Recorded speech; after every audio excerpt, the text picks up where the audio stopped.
Click subscribe to get daily Manchester United content from Passionate Reds, only on All for United.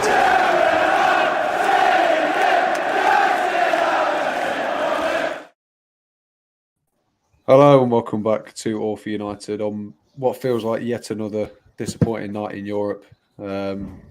Just wasn't our day, was it? Not the worst performance we've had all season, but yeah, just one of those days. Joined by Jeff, Abdul and Henry. Thank you guys for joining me. It's going to be hard to get any sort of energy for this show, so apologies for that. But we're here to rant, dissect the game a little bit and just see where it takes us. So Jeff, I'll come to you first. Immediate reactions, obviously. This was a good chance to go through. Atleti aren't the force this season that they have been in previous seasons. Home tie, level on aggregate. This was United's chance to really make that step, and we just fell short yet again, didn't we? Right. Disappointing is an understatement, really. We basically ran into Atleti's game plan. As we were discussing earlier, they're built to just sit back and take their chance against the grain of play. But, we just didn't create enough. And that mistake, two mistakes, they led to goals. One was not counted, but, it was really their game plan. And we're not built for those kinds of games. We're built to play that way. But when we play against teams with that kind of style as well, we're kind of screwed. So I guess in the long run, might knock some sense into the strategy people upstairs there's no Champions League revenue coming in more this season, so hope they shape up, but definitely it's a disappointing morning on my end of the world. So. Yeah, absolutely. I'll come to you, Abdul. Obviously, performance-wise, like I said, I think we've probably seen worse performances this season, especially when you consider the calibre of the opposition, but like we were just discussing before, and there weren't enough chances being created, were there? No, there wasn't. And I think of halfway through the game, around the 50th, 60th minute, I just tweeted it out. I was like, we have two players that one uses up too much of our possession but does nothing with it, and the other is just there.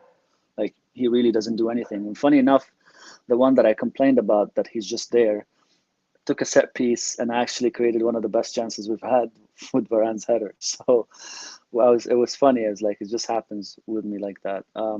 But again, it does not disprove my point. He's just there in the game. Like, he brings energy and aggression. He tries hard. I'm not faulting him for that. But Telles really does not add much to the game.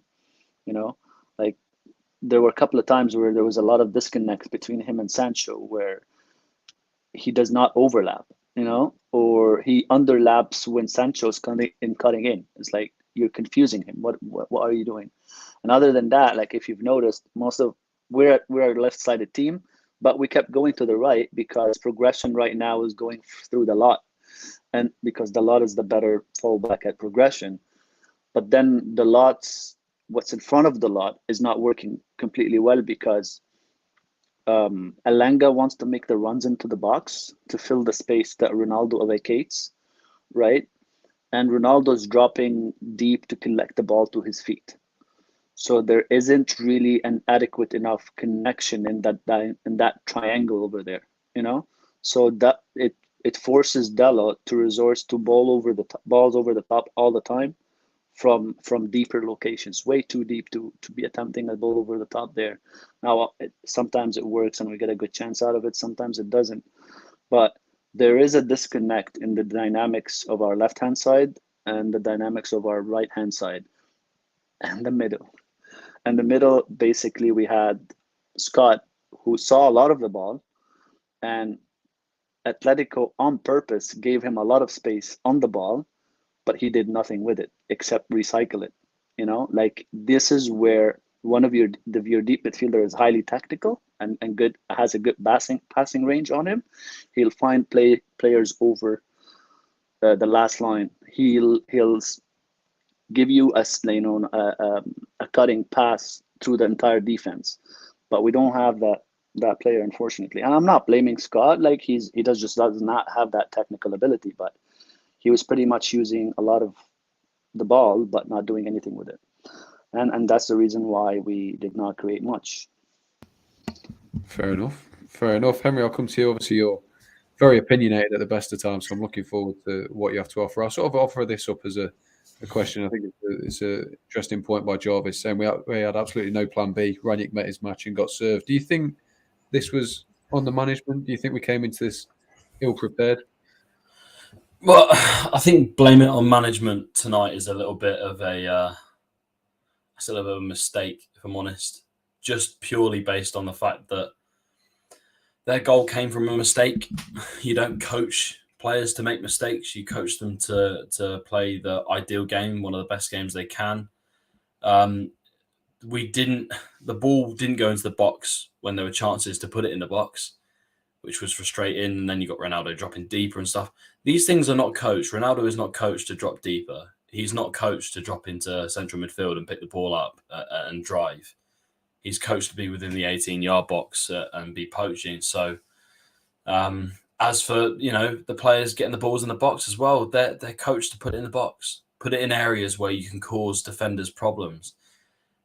Corridors of uncertainty for centre-backs where, they're kind of on the half turn trying to clear the ball. You've got to create these problems for other teams. And I just didn't see enough of that. And I don't think it's that much of a coaching issue. When it comes to coaching, all right, I saw for so long about Ole Gunnar Solskjaer and how tactically able he was in terms of opinions from some United fans. And then all of a sudden, it's on the manager. The players are a consistent problem, and they have been. And Leopards don't change their spots. The players will not change all of a sudden when a new manager comes in. They won't just completely change the way they've been playing. They won't change the lack of effort.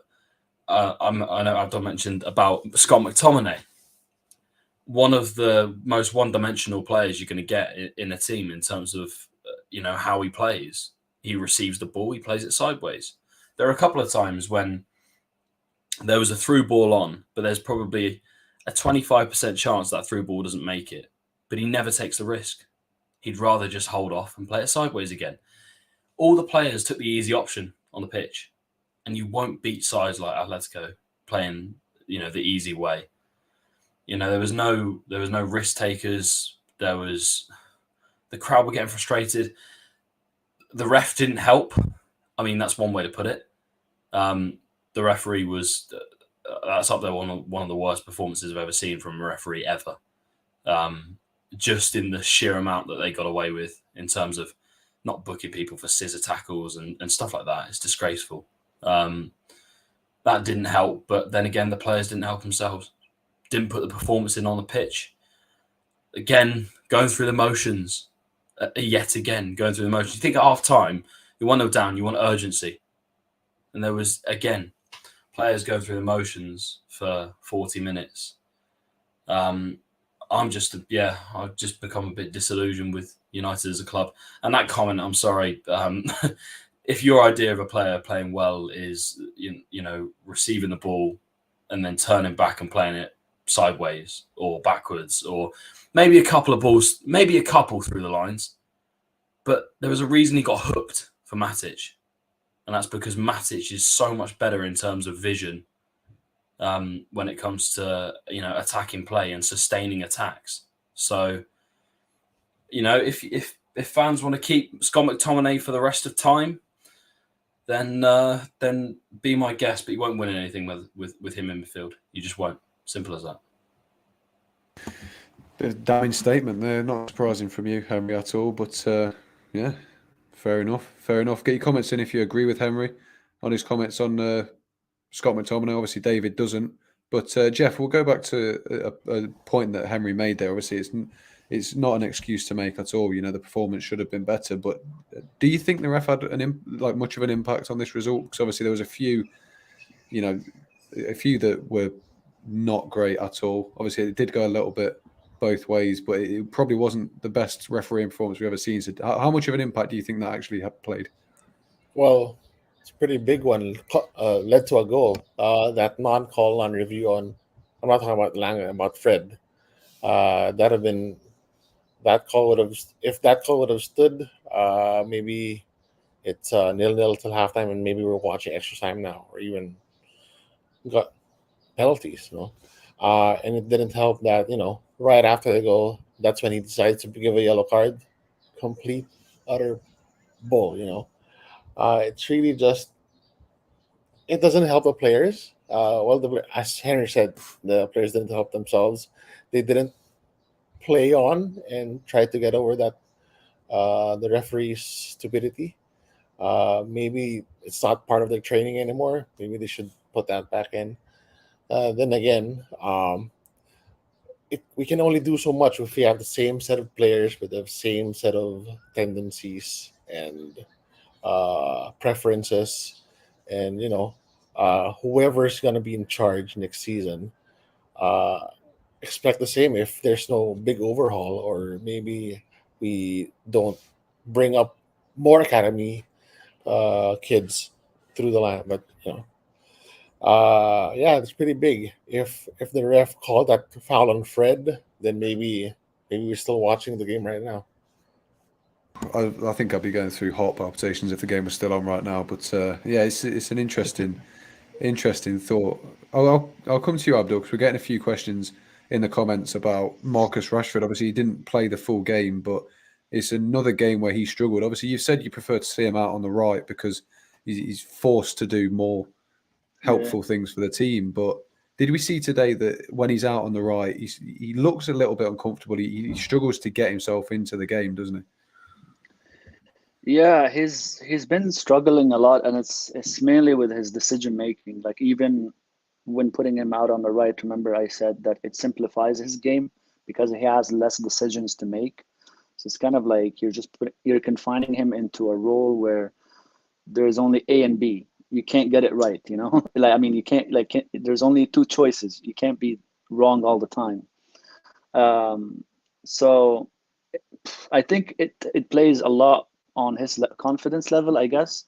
Like, he's not confident at all in himself and what he wants to do. Like, he doesn't take players on anymore, which is difficult for him coming from the right anyway, but like, he does not anymore at all.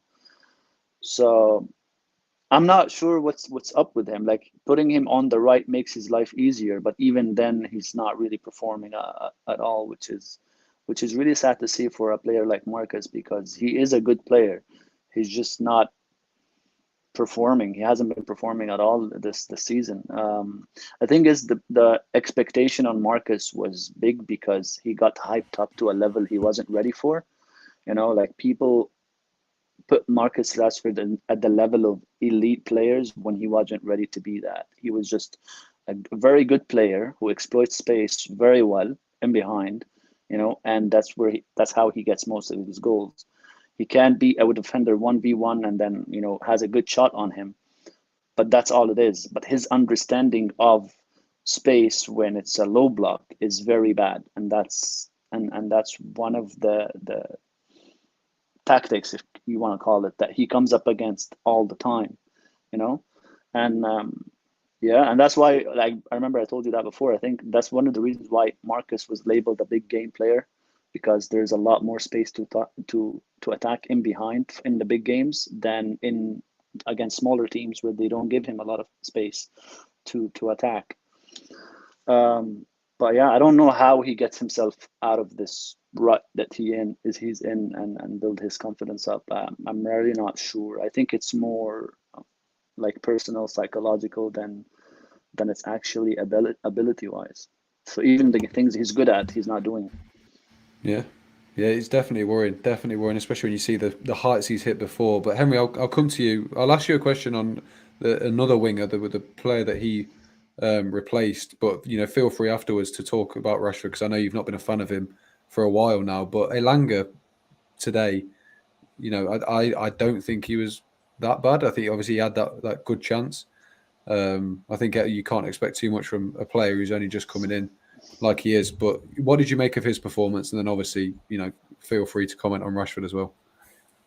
Well, the performance itself wasn't bad, I guess. This is the problem that we've got now, is that we're relying on children to get us through in games. We're relying on players that are inexperienced, that have never done it at the top level. Alanga is a kind of squad player at the moment, if we're being honest. He's been thrust into this first team role because of other players playing poorly. I don't think it's fair on him to really judge him that hardly, just based on the how he's got into this team and the position he's in, really, because he's in a no-win situation in terms of personally, because he comes into the side, which is playing poorly. Even if he scores tonight, I still don't think we necessarily go through, just because of how poor and how many mistakes we make. And he's coming into a toxic dressing room. So, this isn't on him at all. I thought he plays okay, but again, he's not a week in, week out starting player. He's just not. You want to build these players up. You want to, ideally, something might sound a bit harsh, but you want these players to have more game time on loan or something like that. But United have a habit of thrusting these players into the first team, kind of unnecessarily at times, just because of the sheer lack of quality or lack of performance from other players. I'm getting a bit fed up of it. I really am. The nature of the recruitment, etc. It comes down to that more than anything. As for Rashford, go on. Go ahead. No, go ahead. Continue. I thought you were done. It's okay. No. Carry on. I just wanted to add something on Alanga.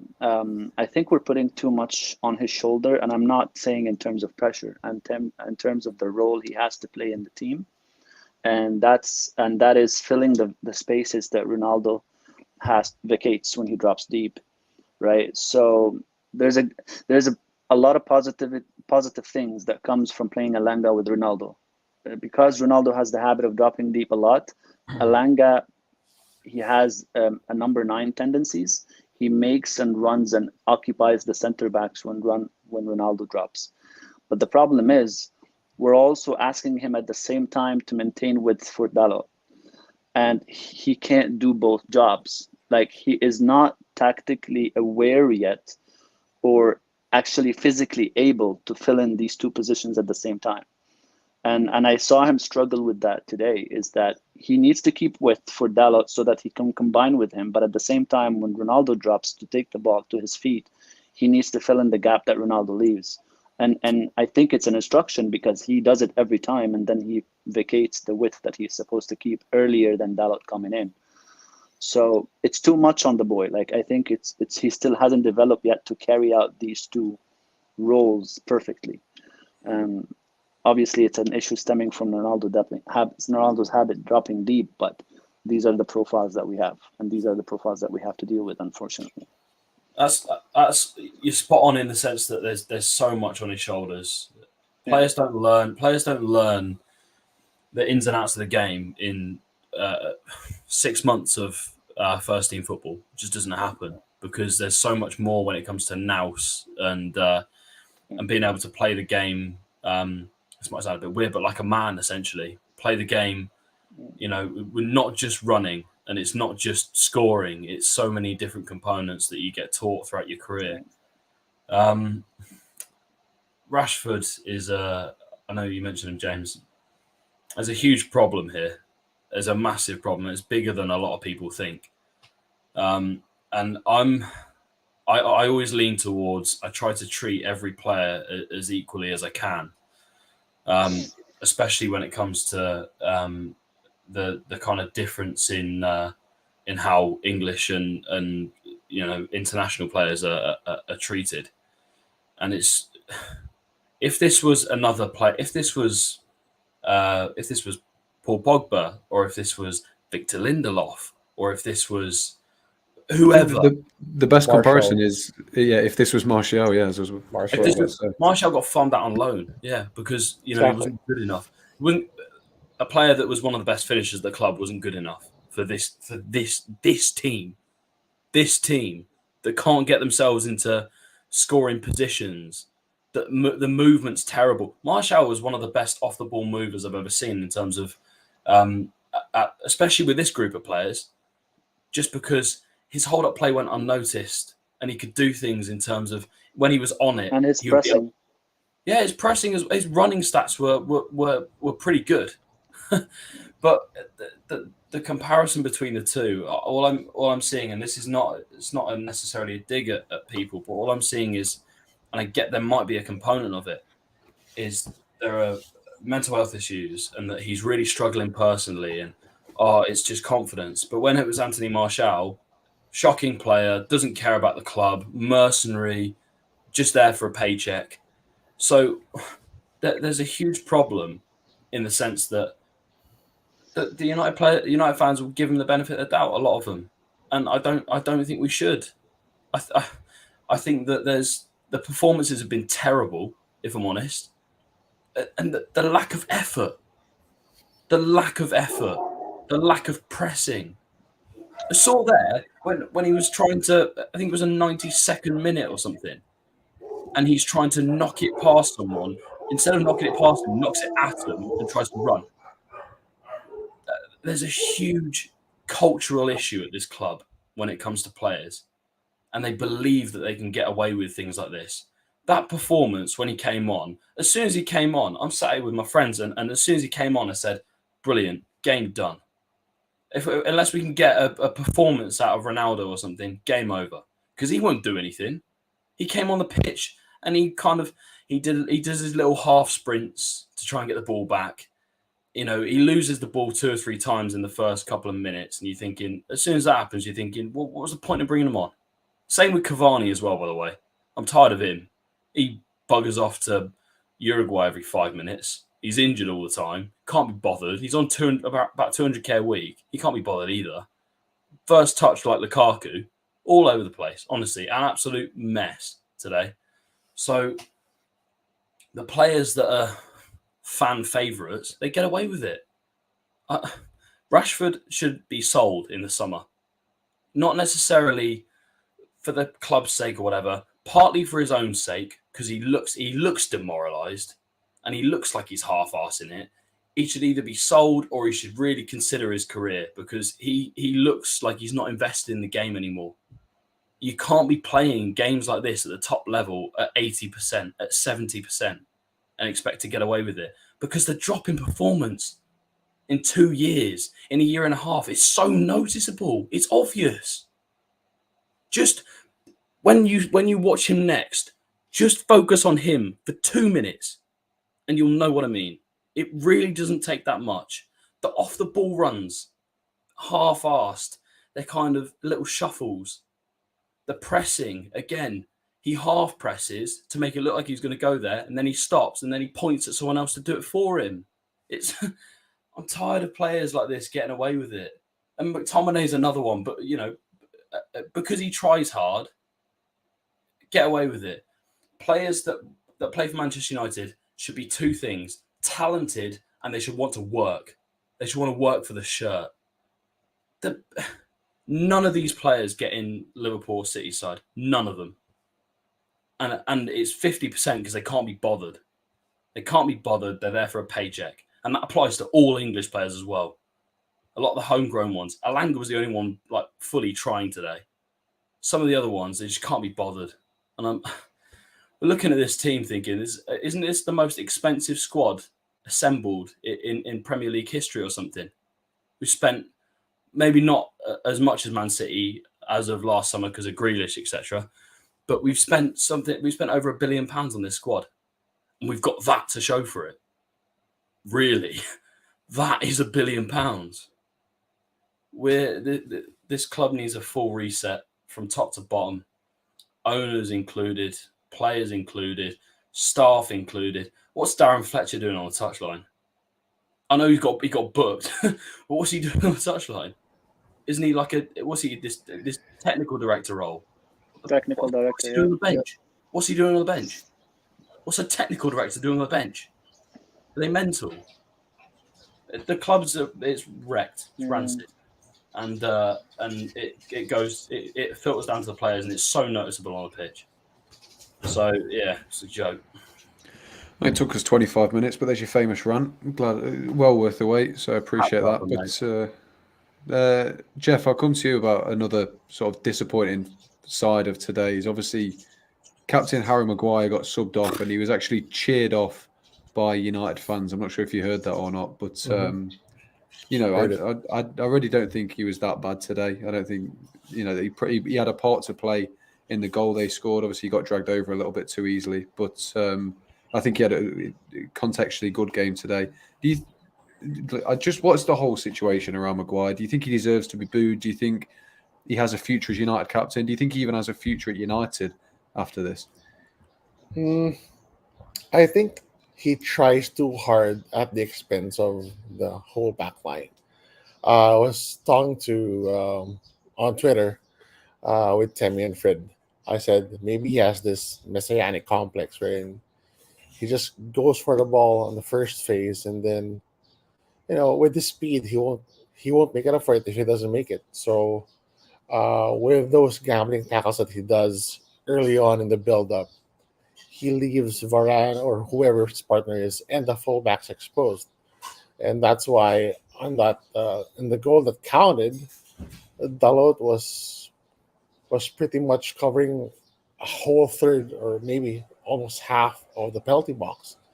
But our back post has always been a problem, and maybe that's why because when Maguire's out of position, his partner comes into cover and the fullback goes narrow, and then you have the back post exposed. So he also has that tendency of what Henry mentioned on Rashford when he tends to point uh, too much when it's really his responsibility, like getting the ball or paying it. And even with that almost goal by De Powell, when he passed back to De Gea, like why was he? He was trying too hard from that point on. He's a good ball progressor when he's in our half, but sometimes it doesn't work with the back four. Maybe in a back three, like the England setup, he can gamble as much because he has two backups anyway. But with performances like this, and it was not totally bad, but his errors led to both goals. One of which was not counted. Um, it will really stick to the fans, and maybe that's also getting to the players, and that's why um, he doesn't have that bright of a future as a captain. That's just my opinion. And maybe he's still salty about Ronaldo coming in because he actually gave the ban to Varane. Maybe it was just convenience, or I don't know. Maybe I'm reading too much into it, but yeah, maybe it's also one of the players that we have to to reboot, whether boot out or take out as captain, have someone else do it. But uh, he has to have some self reflection and take some accountability. I can see it in social media posts. It's always we always do it. We always do that, but there's self leadership that's involved as well. So unless he displays that and takes responsibility, his being captain won't last. Fair enough. Fair enough. Abdul, I'll come to you because I think contextually among United fans, you're probably one of Maguire's bigger advocates. So, what did you make of not only today, but the whole situation that surrounds him at the minute? I wouldn't say advocate. I'm a person who likes to see the whole picture. Like I don't want to narrow down on one person. You know what I mean? Like I told you, I said this on this show itself. Like not the match reaction, but like the tactical one that we have. If Maguire gets replaced with a better defender, I'm all for it. But at the same time, I don't like the narrowing down on a single person when the mistake is multiple players, because that's how usually goals happen. It's an entire sequence where multiple decisions are involved, and your goalkeeper and defenders are usually the last two lines, right? So unless he commits an absolutely mare of a mistake, that you can say, okay, you know what, this is individually. He wasn't pressured to do this mistake. He did it on his own. Like the one, for example, against Watford, where he got the red card, right? He was not pressured, and he let the ball slide in front of him, and he wasn't paying attention, and he committed the tackle and got sent off Ollie's last game. So that was on him in that instance. But anyway, in this situation, in this game, um, I haven't looked at the goal again. I need to look at it to see the entire sequence, but I'm 100% sure that if I went through it again and analyzed the sequence, I will see a lot of spaces in front of Maguire. I'll see a lot of people not in possession. And Maguire having to step out to close a man down, and he did the mistake in closing the man down. And Maguire, and yes, he can be caught flat-footed, and he struggles with large spaces. But that's where your system comes in and covers for the weaknesses of your center back, right? So, for example, Varane isn't the best on the ball. He's very average on the ball, right? Like his specialty is like aerial duels, recovery pace, and all that stuff. But we cover for him by not having him be the progressor of the ball. Just stay back, and in case there's a counterattack, you recover it. And it's the same thing with how systems function in general. But we have just way too much space between the fullbacks and the center backs, and the center midfield and the back line. And for a center back who struggles with large spaces, you're exactly putting him in every game in the situation that he hates the most, right? So of course he's gonna look the clumsiest, he's gonna look the worst, he's gonna look the everything. And Maguire, like he's been the worst center back out of all our center backs, but that does not mean that the rest of our center backs were excellent. Like for a four-time Champions League winner, Varane hasn't really like a stud as well. Like he's been average, and he has a lot of positional mistakes, but people don't focus on it because it's not as it's not very appearing as Maguire's mistakes. You know what I mean? He can't like be like, oh my god, I can't believe Varane did that kind of thing. But he had mistakes as well. Victor Lindelof had mistakes. Victor Lindelof would be probably our most steady center back this season, but he had like a one or two performances where he was shocking. Bailly, you just can't trust that. You can't trust Bailly. Bailly has been awkward ever since we had him. So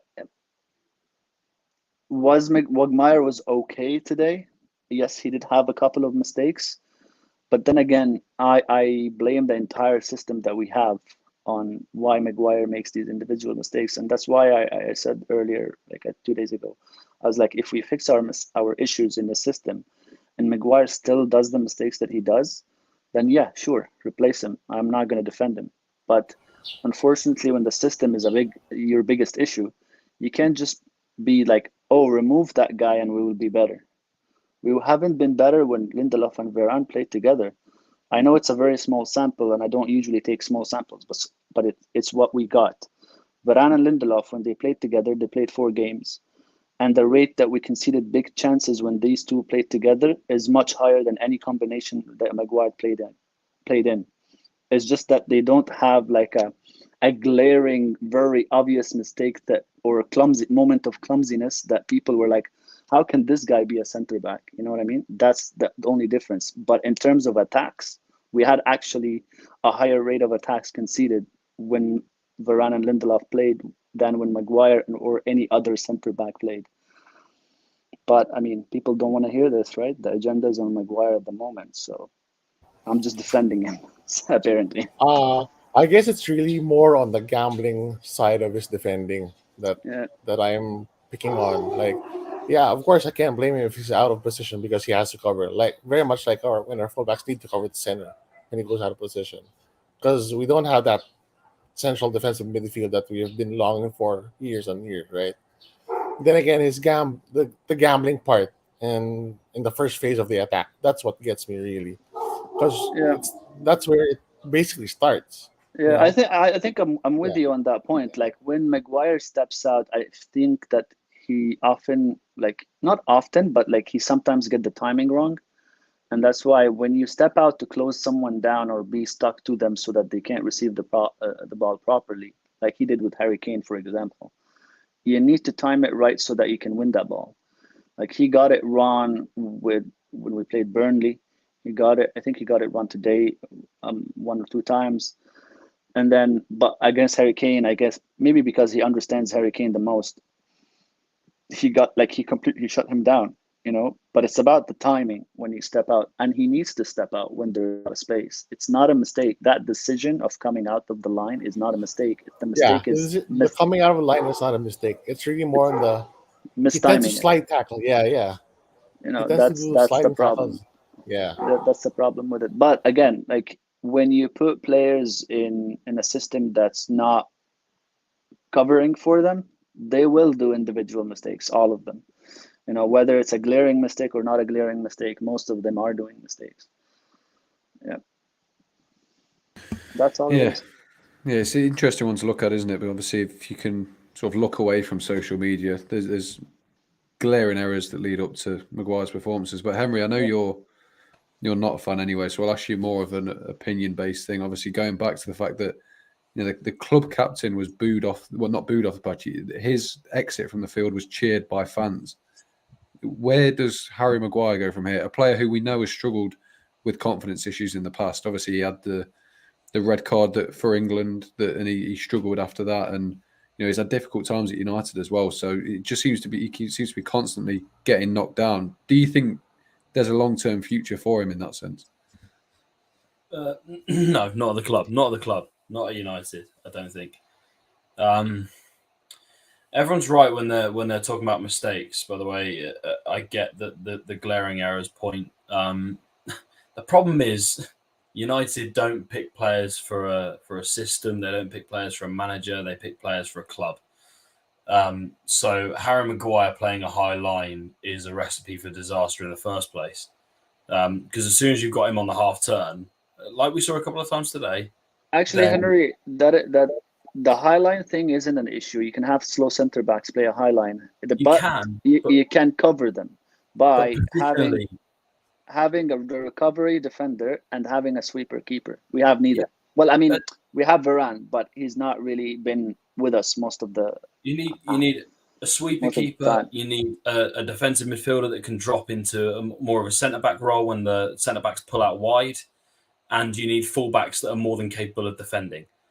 We have none of those, so it becomes a huge issue, and there's a reason why when we play with Nemanja Matic on the pitch, we become so much more solid and so much more. It's more difficult to break the lines with him on the pitch, and that's purely because of his positioning. As he drops in almost in between the two centre backs at times, even defensively, and they're able to pull wide and cover the channels. So there's obviously a fundamental problem with that, and I take everyone's points when it comes to tactically. The club should sell him, if I'm being honest. It's largely down to off the pitch stuff as well. I would not have a problem with a player being quiet, with a player being, just being silent off the pitch. The fact that he's a club captain, the fact that he talks and he's boring, he's really boring. He doesn't engage fans when you listen to him. Do you want a captain that's, that just sits there and says, we need to do better. The game wasn't good enough. He's got a very monotone voice, which doesn't help him, but there's no enthusiasm when he talks. And I just think that when it comes to a point where you've been captain for 2 years now, and things have only gone downhill, I think there's a stage of no recovery. And again, it's for him as well. He plays better in different systems. He plays better in a back three. England play a back three, largely because of Maguire, if we're being honest. Because he's a good player. He's a good ball player. He's got the capabilities to step out as well. But when it comes to covering deficiencies, playing a three at the back means that you've got two covering centre backs. Usually one of them is pretty quick. So again, it is a system problem. It is a player problem. It is a Manchester United problem. That's one thing that's for sure. And it's a price problem as well. Paying the money that we did, there was at least 30 million in terms of English tax. I think that's quite obvious now with the prices of English players. They're talking about 120 million for Declan Rice. I mean, that's just absolutely nuts. Go on. I was just gonna say that, like, if we're aiming it all on Maguire, I think we're taking the easy way out, because, like you It's not said, Henry, working. yeah, like you said earlier, there is like a central midfielder problem, a fullbacks problem, a goalkeeper problem, and that's why Maguire is in the weak spot that he's in. So let's replace Maguire. But we're not No, fixing all the other issues. That's an easy what way out for United. what I'm saying, United, what I'm saying, and I get I get where you're coming from, but what I'm saying is it is partly a Maguire problem as well. Because when you're captain of this football club, you can't be boring as a plank of wood. You can't be unenthusiastic. You can't uh, stand there in the face of media problems and tell one of your little kids to go out and do media interviews. You yeah, can't. You have to I mean, face up. And I see De Gea on the TV today. Don't see Harry Maguire anywhere near it. The yeah, club captain of the biggest club in the world is sat in the changing room. That's yeah. disgusting. He should be fronting up to the media saying all of the problems in that dressing room, and yet he sent one of the more senior players out, a player who, by the way, should be captain. David De Gea speaks the truth in front of the fans, says we weren't good enough, says Simeone outdid us, says the I, ref, we talk about the ref. Harry Maguire sat in the changing room, says all you need to know. The guy's I, boring. The guy's family come out and defend him after every single game. yeah. I'm tired of it. It's an English thing. He gets away with it because he's fucking English again. He does. I think it's well, maybe there is an English bias, but I think there is more to it than that. That the players that play the part, or look the part, don't play the part, but as long as they look the part, we're happy with them. It's the same thing with Scott McTominay. He speaks very well. He looks like a great captain in interviews. He says the right things about the club exactly. But when it comes to being on the field, the guy really does nothing to the team except just show a little bit of aggression. My You opinions know, on McTominay are exactly the same as my opinions on no, Harry Maguire. I know it's not a knock on you. I'm just saying there is a section that does that. You know what I mean? De Gea is the same thing. De Gea is actually a keeper that's taking us backwards. But because he comes out and says the truth, then we will forgive De Gea because he says the things that the fans want to hear. But the But point is, why is he there? you That's the know, point I have. Forget James you knows know, my position on David De Gea over the last year because I yeah, used to be a keeper myself, so I know what it's like when you stand on your line. yeah, When you stand on your line, you don't come out as a sweeper keeper. In the modern day, yeah. you've had it. You've had it. Unless you're playing in a deep low block team, which we're not. So, but when it I comes to guess maybe fluffing that's up, just me. Maybe that's just me, but I don't think we can draw full conclusions on a person from a 2 minute interview. You know what I mean? And the interviews are arranged also by the club sometimes. It's not a matter of who's gonna go today, and someone yeah. just let anyone go. I think it's they're prearranged as well. Well, So I see Pogba. Pogba, who, yeah, by the way, is hated by some United fans for some yeah, reason yeah, because of poor performances. Fine, whatever. I see Pogba doing pre-match interviews. yeah, I see De Gea. I've even seen Alanga. yeah, I've seen players like that out there, but I don't see yeah. the captain. And whether that's club or whether that's I'll player, if I was the player, okay. I'd be busting a gut to get out there to I'll give you defend my another team. example. How often do you see Diaz or Thiago Silva or Virgil van Dijk make interviews for their teams? It's More not often, it's not a kind of like I'm the captain, I'm gonna have to go do an interview. no, it's It's a prearranged more thing often by than the not. club. More often than I've seen Van Dijk a couple of times this year. When it Yeah, well, and Maguire was there. Like there's I think 3 interviews or four but, the, interviews for him. It's almost the same amount as Virgil, the captain but of other again, clubs. when things are going wrong at a football club, you create a sum of parts and Yeah. you add up the problems that are causing the massive issue that you can see in front of your eyes.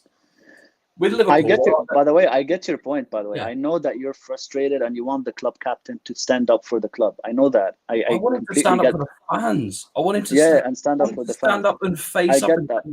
tell the fans, But you know who I the blame honest on truth. that? I blame our club because they prearranged that shit. And I know every club does it, either way, by the way. It's not only Yeah, of our course. club. Yeah, I know. Every club does it. But I know the point where that you're trying to say where like even if it's prearranged, I want him to take command of it and say like, you know what, I'm gonna go face the fans and talk to them. I know that. But again, I just feel like it isn't an enough reason to hit him on the head all the time. You know what I mean? He's it's a reason to hit the previous manager on the head who made him captain. Shouldn't be captain in the first place. As soon as you come to a football club and you're made captain, that sets a dangerous precedent. We didn't have enough. We didn't have anyone to yeah, be but captain. it sets a precedent because he's the £80 million man. That is the only reason I can think of. Because when it comes to leadership, next to zero out there, I don't see him. Yeah. I saw him a couple of times go up to the ref today, but his conversations are always half-hearted and they're always a little bit kind of, he gestures a little bit on the pitch. I get you. I know when it comes to, I know you've mentioned Varane in the conversation. If it was a choice between the two as who you put a captain, and I get that Varane's only just come in this season, you've got a multiple Champions League winner, a World Cup winner, and a serial league title winner and cup winner as well in Madrid. Or you've got a player. By the way, Varane is not a talker. No, so I know he's not, but I saw in his first interview, which by the way, he made a lot of effort to learn English, which a lot of players haven't even done yet at the club. Some of the United players you see.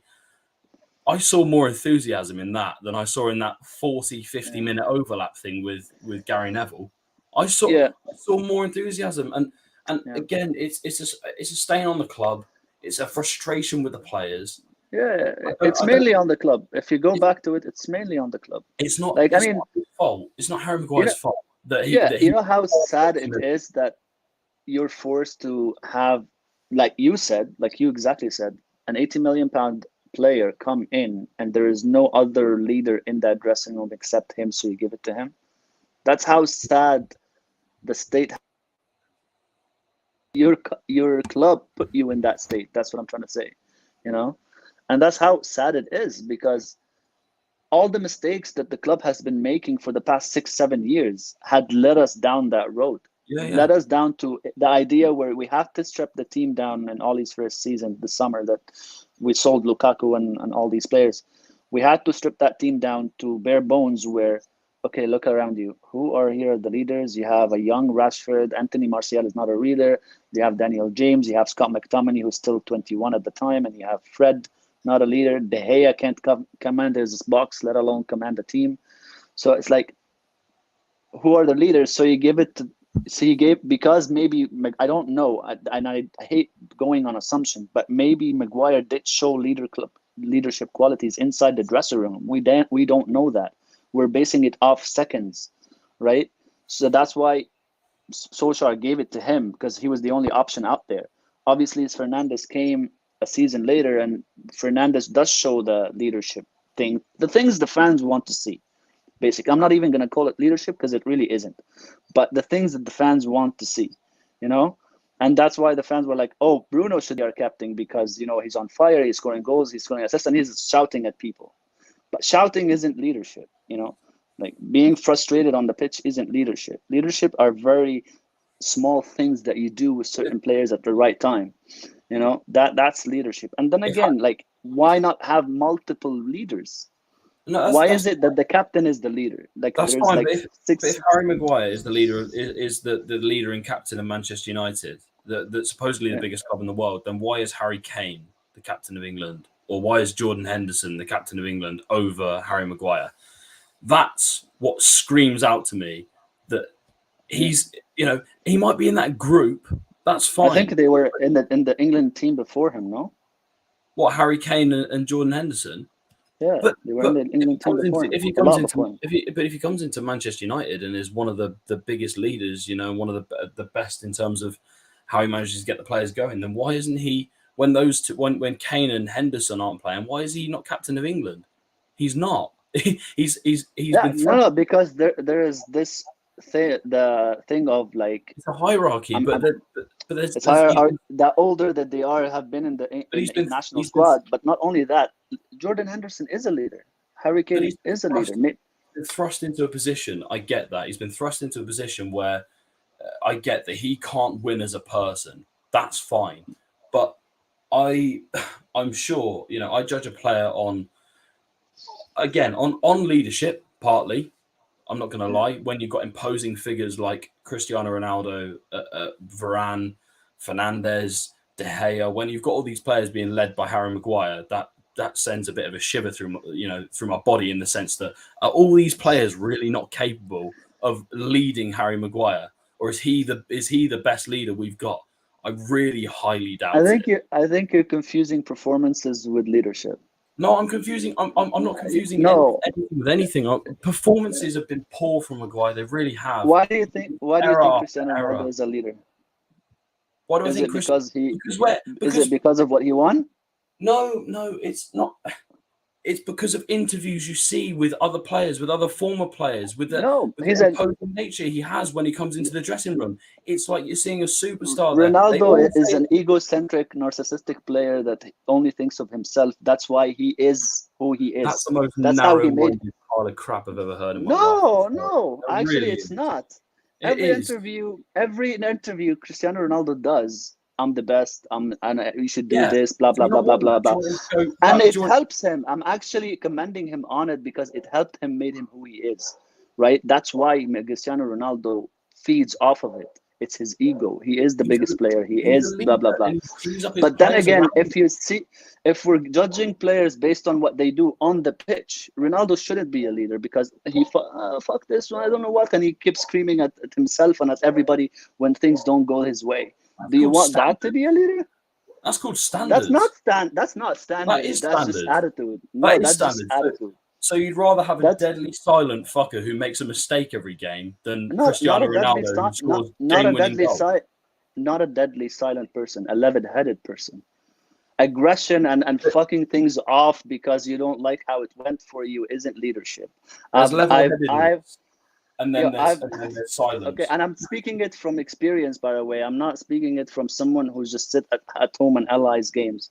I've been in charge of so many teams, 25 persons plus, 30 people plus, and that's the most most stupid thing you can do is act in frustration. That's the most stupid thing you can do as a leader. And that's exactly what Ronaldo does and Fernandes does. They act in frustration with things when things don't go their way.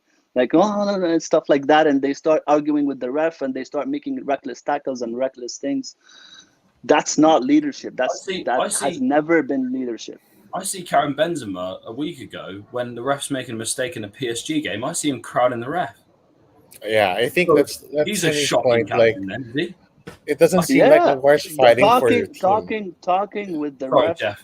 I didn't say talking with the ref is the problem that Cristiano Ronaldo does. I'm saying the frustration and the arguing, the complaining that he does on the pitch does not make him stand the standard or have standards. I know he has standards. He wouldn't reach where he is if he doesn't have standards. But that's not the point. The point is, if we're judging players on the small seconds or microseconds that we see them on the pitch, right? Or if you're watching them on TV or if you're watching them live, you probably see them a bit more than us. But if you're judging them on those, then based on those seconds, I wouldn't put Cristiano Ronaldo or Fernandes as leaders. Never in a million years. Because they will actually bring the entire ship down because of how they act. I think you both have valid points. Like what Henry's frustration is coming from is like Maguire doesn't seem to fight for his teammates when they need to, like crowding the ref or fighting for those calls. But at the same time, you're right. Bruno and Ronaldo tend to be whiners when they don't get calls, and it really affects their play. So, as I mentioned, there's a lack of leadership of the true type of correct type of leadership.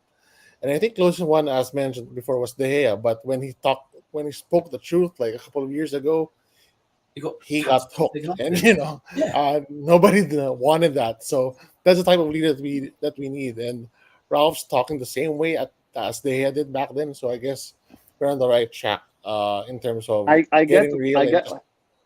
I get what Henry is trying to say. I fully get what he's trying to say. Yeah. Like I told him, I get your point. But the thing is, I understand the whinging point. I understand the whinging point. I get that. I understand the whinging point. I played with whingers myself. In fact, I'd probably whinge a few times myself. But I've played with those kind of players, and they are incredibly frustrating. But at the same time, I've played with silent players as well. I've played with players that are quieter. Yeah. But I don't I've think never Maguire seen him. has been silent though. That's the thing. Like, if he was silent, I'd agree with you. Actually, if he was actually silent, like you're saying he is, I would agree with you. But I don't see him as silent. I just don't see him acting the way you want him to act. That's all it is. I want. That's how I'm seeing it right now. I want a captain to act with full, complete commitment to the club, which I don't see in any of the players at the moment. So you can scratch them all off for that. In terms of leading by an example with quality performances week in, week out, I think the captain should do that. I think I that's agree without question, with you on that one. because I agree with you on that one. because some of again, performances haven't been great. When it comes to centre Some backs of them making should lead by mistakes, example. it's more glistening and it's more easy to look at when centre backs make mistakes, because if you make a mistake, it's most likely going to be a goal or a big chance, if not that.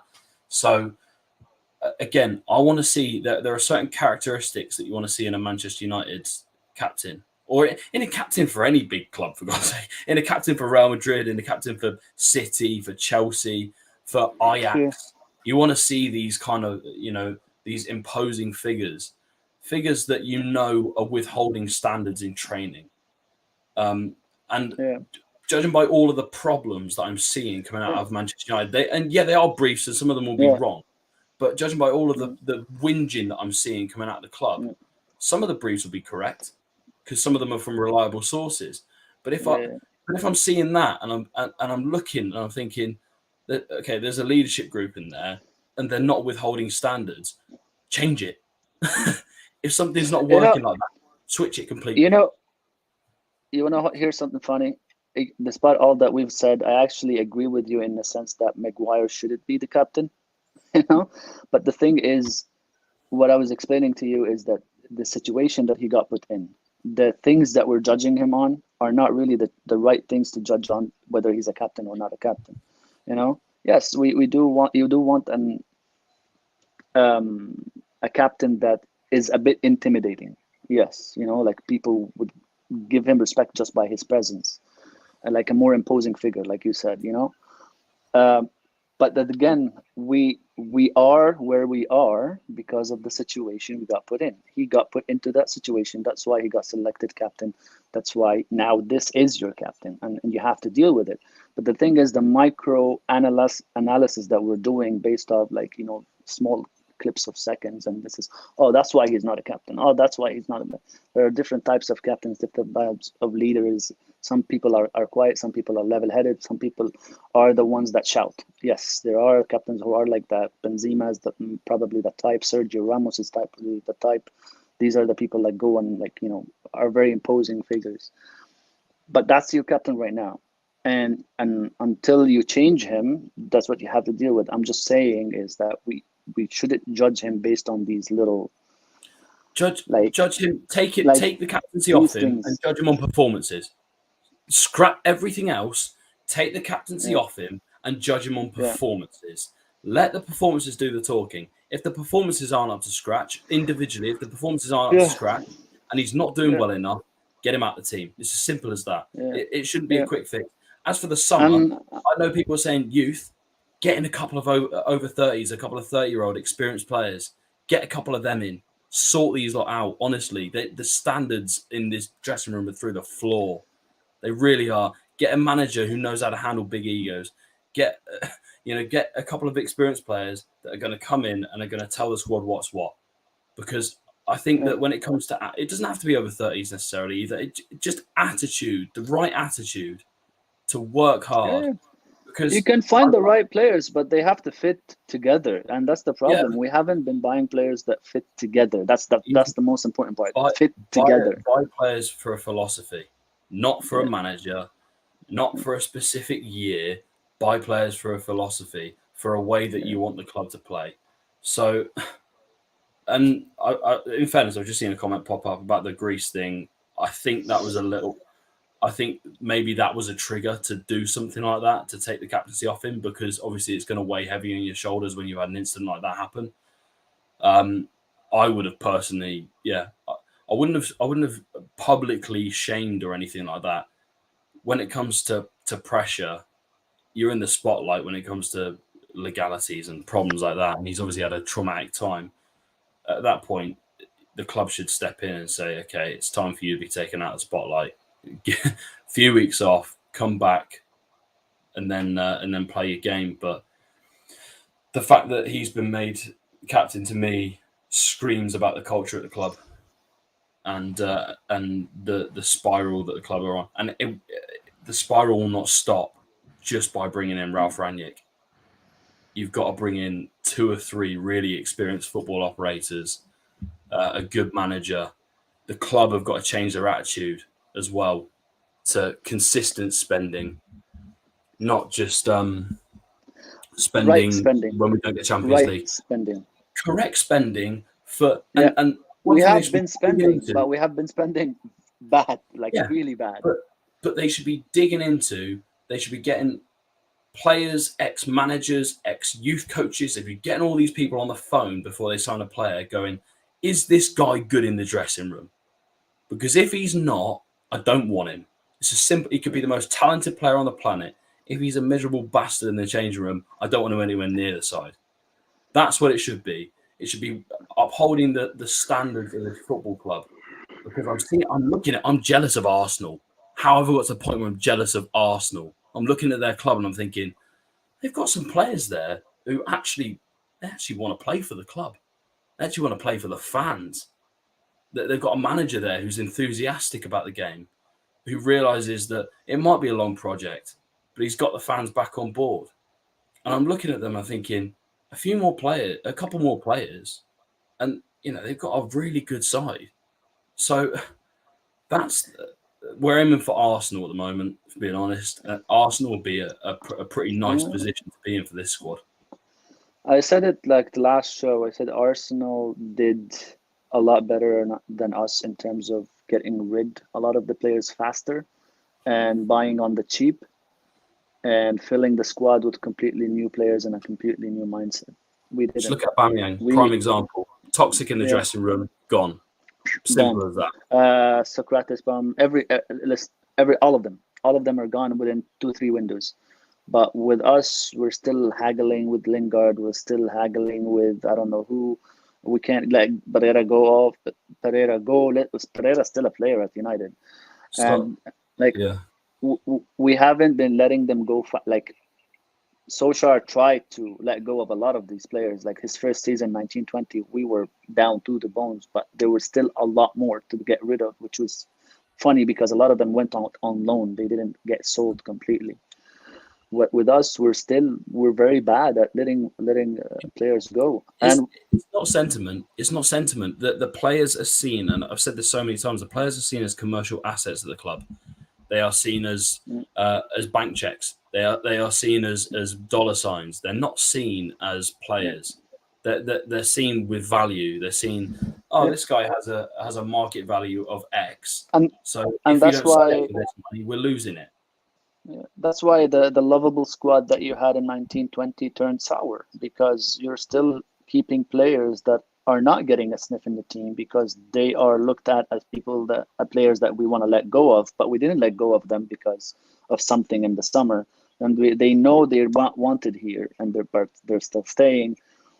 It's such a vicious cycle with United that they will never get out of it until they fix their recruitment properly. They'll never get out of it until they fix their recruitment properly. Because we loved this team last year, right? But then the sourness started to. Strong. Yeah. Okay. They were at least on my bearable. side, They were half bearable. From my point. I like that team. There were just a couple of personas that I wanted to get rid of from the team, but we haven't, and we just added more and more. And then that's just what happens. It's a combustion, basically. It's a combustion of like not winning something, or very like players who have been here since Fergie's years. Come on, we haven't let go of. Phil Jones and David De Gea that's still here doing what I have no idea. You know what I saw in that final, Abdul? You know what I saw in that final last year, and this is what made me. I already disliked the side partially anyway because I saw some of the performances and I thought this is worrying. The weak-mindedness of the squad in that final, weak-minded, fickle.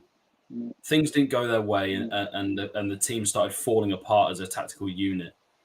And we could have scored numerous goals in that game. We had chances, but it comes down to mental strength. I don't see any of that. Like tonight, I don't see any of that either. I don't see anyone picking up the side, saying, "You're on my shoulders, lads. Like, come on, do this together." I don't see that. I just see them whinging at each other. I just see them. Like if you truly think about it, what is Phil Jones still doing here? What is De Gea still doing here? What's Juan Mata still doing here? What is like Luke Shaw still doing here? What is there's so many of those that United just keep around for the sake of keeping around. Like, what are they doing? Like, of course they're not gonna care. They're still getting paid after 6-7 years of doing nothing. Look like, at seriously, James. You just our bring up recruitment. that comment at the bottom. Can you just bring that up quickly? Because I want to mention one of the issues, one of the huge problems at the club right now, and I don't want to pick on this guy specifically. He probably means well, but the comment itself is worrying to me. Is that it's a shame that Cavani will be gone. He actually fights for the team, leads by example, etc. Didn't he have a holiday after international break, about a week and a half when he was fit? Didn't he refuse when Fred came back and was on the bench for a game 3 days later? Didn't Cavani have a little bit of time off? And hasn't he kind of half refused to play for the club? And he's all of a sudden just not fit. But then he's fit enough to be on the bench today. But then he's not fit enough for the weekend. But then he's fit enough for like a week ago. I see another player who wants to leave again. Get rid. I think also this is a weak mentality from the club, not controlling the players. Like I thought it was Ollie at first, to be honest. Even though I loved him, I thought it was him in the sense of like when he said, "Oh, they know their body better. They know their body well. They'll tell me when they're fit." And I see Ralph still also doing the same thing. And Ralph is known to be a hard ass. So is the club letting these players, tell us when they're fit or not fit? Like, it's actually a very worrying sign. Like, listen, I know Cavani knows his body, and I'm pretty sure, he's professional. I'm pretty sure he won't say he's not fit when he's actually fit. But it's still, why is it for the player to decide? Isn't there like a medical department in this club that flags a player as fit or not fit? Like, it's such a mess. Like, I know because the players are the ones that represent and we see them on the pitch, we get frustrating at them. But there's so much wrong in the club that, honestly, I don't blame them for doing what they're doing. If the club doesn't care, I wouldn't care. If I'm working in a company that doesn't care, I won't care myself. Honestly, the players take the piss. They're mercenaries, can't be bothered. They're there for a paycheck, and also everyone remember Glazers out, because these little munchkins are not going to do anything good for this football club in the next few years. So, yeah. Yeah, exactly. I suppose we'll bring it to an end. Obviously, I think Jeff has to get off anyway. But thank you, Emery and Abdul, for doing the show for me. Jeff, thank you for interjecting here and there. It was a big discussion. I think it's good. It's what we want. I think it's what we needed. It was a conversation that was probably well overdue in terms of where this club's heading and why it's in the state that it's in. And it's not very often you really dig deep into what is actually going on at this club. So I think it was needed, and I hope everyone who tuned in enjoyed it, because I certainly did. I was one of you guys for this show. I sat back and watched it front row seats. It was fantastic. But yeah, as I said, thank you guys for joining me. Really appreciate it. Thank you to everyone who tuned in as well. Disappointing result, but never a disappointing show when these guys are involved. So stay tuned. We'll have them around plenty more in the future. But yeah, sorry it was on such a damp note. Hopefully results do pick up for the, we're playing for pride for the rest of the season. So hopefully we can at least end the season with a little bit of that. But yeah, stay tuned to find out if we do or not. And we'll see you later.